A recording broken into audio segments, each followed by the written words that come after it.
the excerpt came out. It said a Patriots high-level official called a Niners high-level official a few days before the draft. Yeah. And I misunderstood. I thought it was like pre-trade trade. Yeah. Because that would make sense. This makes less sense. Offered a second rounder for Jimmy Garoppolo, and the Niners said, no, we're holding out for a 1. Kyle Shanahan asked about that on Wednesday. He shot it down, said it wasn't true. Rap Sheet also weighed in, but you can go ahead and start talking if you want. I'm going to find the Rap Sheet. This is what Rap Sheet tweeted. He said, circling back on the Patriots-Niners talking about Jimmy G pre-draft, New England not only didn't attempt to trade for Garoppolo, but they couldn't have. Not close enough cap room. Not possible. Once they signed Cam, it was Newton and a young QB. That's what I said pre-draft with a link to that. Is that a little journal on journal crime right there? No, I wouldn't call that crime. I'd call that, no, I think that's legit. I think it's legit. So what he's saying, Wickersham's wrong. Yeah, he should have tagged Wickersham in though. But Wickersham didn't write a tweet. He wrote a book. Wickersham wrote a book, right? So you can't change the book. There's no, you can't go back and edit.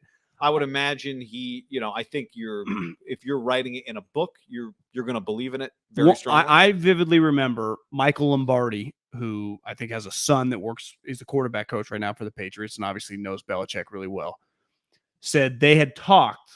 This was back, around that time, because it was kind of something out there in the ether, right? Could Jimmy Garoppolo end back up on the Patriots before we knew Mac Jones was going to be on the Patriots? Because it's easy to go after the fact. You don't know who you're going to draft.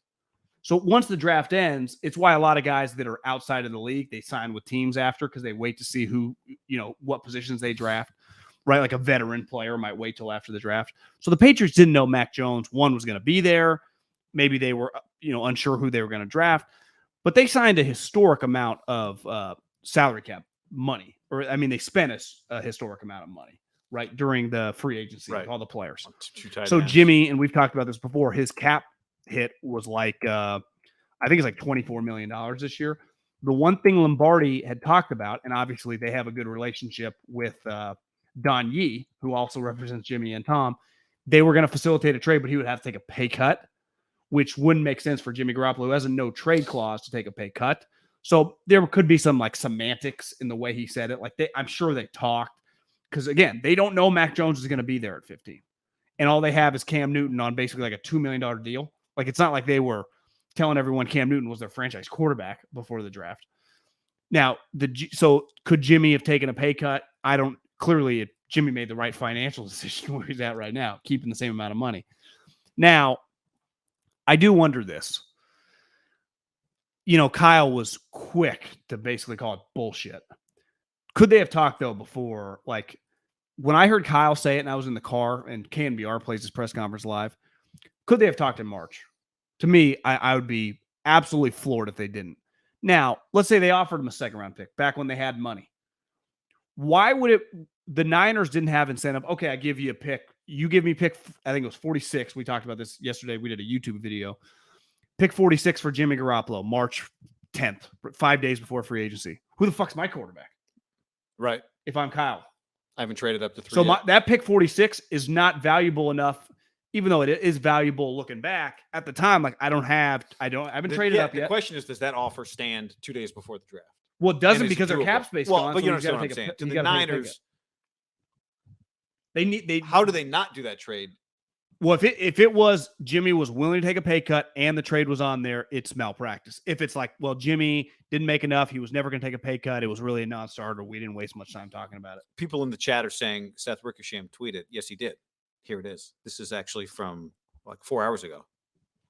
You can read it. It's sitting there on the screen. I never reported that New England offered a second-round pick for Jimmy. I reported, actually you wrote. You report in a book? Yeah, it's a long report. I reported that there was an quote-unquote informal discussion. It's public that the Patriots were at least interested in Jimmy and were waiting to see if the price might drop. Also, public that San Francisco might listen to any trade but wanted a lot for him. I thought he wrote see, this is where reporters kind of get. It's like Fauci when he's getting grilled. You can use no, Seth. You wrote that they had discussions and they So this is. I told you it was journal and journal crime. I knew. I was thinking is Seth just going to go quiet on this with Rap Sheet calling him out? I can go back and find the excerpt somewhere, but Actually, look, Sando got in on this act. Hold on, let's update this. We got a lot of journalists flying in here. Sando writes, page 462, informal call, and then he puts it in a red box. Not an offer. Seems pretty clear. So he's coming in defense of Wickersham. These are boys. Yeah. There's a clause in his contract giving him power over his future. There was an informal call between a high-level representative of the Patriots and a high-level Niners official. What was Garoppolo's price? New England wondered if a second rounder would suffice. Honestly, I love Sando, and I love Wickersham. I think this is a little bit of semantics here. I do too. It's not an offer, and now I will say this. What Kyle said was if it was an offer, I would have got on the phone with Bill. Sully in South Boston reading this thinks they offered a second-round pick for New England, right? I mean, there's definitely a difference between an informal discussion and an offer. But to me, if there's an informal discussion where the Patriots are like, hey, I think we'd offer it too, and the Niners are like, nah, don't bother taking – because what happens after an informal discussion if we agree there's something to talk about? A more formal discussion. So this informal discussion, which they offered it to, didn't lead to anything more formal. Why? Because they weren't on the same page? Now, it might have been, there's no cap space, blah, blah, blah. We can't do the deal. Don Yee, actually, scratch that, guys. Don Yee called and said, Jimmy's not taking a pay cut, so forget it. And that's the end of it? That could be. Okay, we're talking right now. You go, hey, can I fucking buy your condo? I say, yeah, I'd sell it to you for $1 million. You go, I'd only be willing to give you $500. That's what you said. Yeah. Did you offer me 500 or did you kind of like, well, then yeah, we need to go a step further. Okay. $500,000. It's your deal. Yeah. We determined that we were not going to agree. Yeah. But you are saying what you value it and I will pull the trigger. Now it's possible that like Bill never said like, yeah, we'll do the deal. That Parag talks to their Parag, whoever their Parag is. Bill. Yeah. Not Bill, but you understand what I'm saying? Like, I think it is Bill. I know, but that's what makes this tough. That there's a discussion that leads to Don Yee saying, no, Jimmy's not taking a pay cut. This is not even worth discussing. And so the Niners don't discuss. He's right. I mean, he did not report there was a decline trade offer. I think part of that is, okay, what is the difference between informal discussions and trade offers? Well, a trade offer you can just accept and now we have a trade. But what's the difference between informal discussions and eventually where we get to? Don't trade offers begin with informal discussions? They don't like, we just got a fax from Bill. He's offering a second. Here it is. It's right here. Don't they all start with informal discussion? Well, wasn't it informal when Bill called Kyle? And was it? Because wasn't the thing like, hey, you've got 24 hours to accept this offer? That's probably less informal. But it's still, what would make it formal, I guess? I think like it's pretty close. How much you want for the couch, John? $200. You're like, well, I'll give you $100. Now, I will, I'll say in defense of Sando, not defense. He's not doesn't even the defense, but they're old school journals. But which requires evidence. Like you have to have evidence. But we believe them. I believe these. Well, I guess what I'm saying is there is more information we could get. Well, because Rap Sheet is defending the Niners, right? Yeah. Saying Kyle's not a liar. Right. That's basically what it's saying. Someone's saying Kyle's claiming Wickersham lied. Rap Sheet is on Kyle's side, and those guys are saying Wickersham said I never truly said that, even though he kind of did. Yeah, and Sando's saying, no, Kyle's not lying. It's possible for Kyle to be telling the truth and for Wickersham's story. Well, I was listening to the press conference. Grant asked him, report yesterday in the book, did you get offered a second-round pick for Jimmy? Kyle said, basically, fuck no. If Grant had said, did you guys have discussions about Jimmy for a second? Were they informal or formal? I would imagine Kyle would have said the same thing. No. And then it's like, well, we all know do you believe for a second the Niners and the Patriots did not talk about Jimmy Garoppolo before the draft? Well, only if the Patriots didn't pick up the phone. Of course, the Niners called them. So but this is legitimately because again, I think Sando and Wickersham know they know what they're doing, and what I mean is like they're good at their jobs, they're professionals. I would love to talk to them and say, what would be the difference when you're reporting between an informal discussion and a trade offer? Now, I think I know what the difference is. But there's some gray area before you get to trade offers, right? There are discussions. Russell Wilson's having discussions. Well, if I'm Steve Keim and I call Harry Roseman, like, what's it cost to get Ertz? And he goes, I don't know. You make me an offer. And then he goes, I'll give you a fourth for him. And he goes, okay, deal. Yeah. Were those informal discussions? It turns into an offer? You're right. It's a very slippery slope to me. Like the moment you start talking trades, you're not like, hey, what's it take to get Aaron Rodgers is a bad example because he was on the block. Hey, Andy, what would it take to get Patrick Mahomes? And he was like, oh, got you fucking 7 1s. Like, okay, that's like informal bullshit, right? Right. And there's a lot of bullshit. But how many of these conversations, like, hey, when they were calling about DeAndre Hopkins, hey, Bill, I know you're not a big DeAndre Hopkins guy. You're talking trade from the jump. Well, and let's read this again. New England wondered if a second rounder would suffice, but the Niners wouldn't take less than a first. Which is well reported. Remember, it was like they'd only give him up for a first. Jimmy. Well, before the draft. Yeah, I'm just saying. And people thought they were nuts. So they're not going to make an offer because they know their offer would be. Well, it goes back to my home analogy. Happens all the time on Craigslist. I've been selling stuff on Craigslist. You can make over the years. Make any money? Yeah, I made some money on Craigslist. Like, can I just sell this couch on Craigslist? No problem. I mean, depends. The price point. So there are these. I've got these somebody left in my garage, these 2 lights, unused, like, lights you'd hang in your kitchen from Restoration Hardware. It's an expensive place. At your new house. Yeah. They're just left behind. Do you own those? Well, who else? No, I don't. So I better, but I'm trying to get rid of them. I inherited a bunch of shit in the garage and outside in a storage unit. So here's what happens. You tell me how this fits in, how Wickersham and Sanders. I didn't get Restoration Hardware lights. Tell me how Wickersham and would report on this. So there's two lights, like these big pendant lights. On Restoration Hardware's website, they list for like $750 each. Okay. I list them on Craigslist for $350 each, which is $700 found in my pocket if somebody wants them. Yeah. But it's like someone's buying them from some guy in a garage. They're not going to Restoration Hardware. Yeah. But Restoration Hardware has 2 different. You'd get rid of them no problem for like $400, probably, right? Just found money. Oh, would I? Yeah. I'd get rid of. Like, we're about to find out because I haven't sold them yet because it's been 2 months. It's been a month and a half. Your price point's too high. My price point's too high. But here's what happens: people email me and they say, "I'm interested in the lights," and I say, "Great," but they don't make an offer. Then they say, "What's your best price?"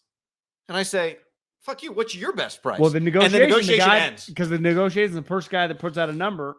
Why don't you just pick a number that you like 450? Well, no, I have to list them for a price. So I have them listed for $350 each. Why don't you just say 450 total? I'll give you both. Well, yeah, I could say that. But what I'm saying is right now they're listed. So you don't want to do a deal, really. Well, I do want to do a deal. I want You're trying to win the deal. You're damn right I am. But I would sell them for $270. I'd sell them Why for don't you respond at a lower number then to when they ask you this? They haven't all they say is, "I'm interested." I say, "Great. Fantastic. You can come by and see them." Yeah. And they say, "What's your best price?" And I say, "My best price. What's your best?" I listed them for a price that I think is a pretty fair price. You're getting a 50% discount. If you don't think that's a fair price, feel free to make me an offer. You respond with that? Yes. Okay. Yeah. Yeah. Usually less aggressive. I say, this is why I listed them at this price, but feel free to make me an offer. And often they don't even reply. People don't even, they ghost. Fine. Then on spite, I don't want to sell these things. Well, here's what. But were those formal or informal discussions? Those are formal. Okay. I mean, you're having a negotiation. I would imagine you deal with. There's not scammers because you're paying real money. People on Craigslist that look for things that then they can resell for a higher markup. Yeah. Right? Wouldn't your lights fall into that category if they somehow could? If they could pawn those lights off for like $100 each, and then they could flip them for double. Right. And you do enough of those, you can make $10,000 a month or something. Where people go to like Ross, buy some Nikes, and then sell them on the internet. Well, I used to follow like Gary Vee used to do the lawn sales. Yeah. And then he'd go resell on like Amazon's marketplace, where I guess drug dealers can also sell there. Bezos, though, he's in with Washington, so look, like I would imagine Wickersham. To me, the moment you start talking about anything, a home price, a trade price, a fucking price for what would it cost for the couch, that's a discussion. Now, formally, like, did I write a contract for you to sign, or however the league does? Well, we got to call it into Raj. Like, we get that, but it was well established. Like, this is the price, and the Patriots like, well, we're not going any higher in a second. Like, those are legitimate conversations. We're knowledge of each other. I think it's fair to say from what I don't even know that I'm on a side. I just think it's fair to say from what he wrote, the Patriots let the Niners know they'd offer a second, and the Niners wanted a first. And so that was the end of it. Yeah. Now, maybe it wouldn't have worked with Jimmy. I don't know, whatever. But I think that whatever we want to call that, like that's probably where we get at on this. Sando and Wickersham are right about what they're saying. These are informal discussions, not trade offers. They're right. I don't know what we call this. I just know the Niners made it known to the Patriots based on what he wrote that they would not accept a second round pick for him. Yeah. That's what he wrote, right? Mm-hmm. The Niners made it known, whatever that means. Which, looking back, if they didn't need Jimmy to take a pay cut, not getting rid of Jimmy for pick 46, which could have happened. I don't know the timing of it. That's semantics again. Seems pretty crazy in hindsight for a guy that's going to get cut in probably Guess his number right now, off season, when the football team or the Bears or fuck whoever. How much he gets paid? The Texans.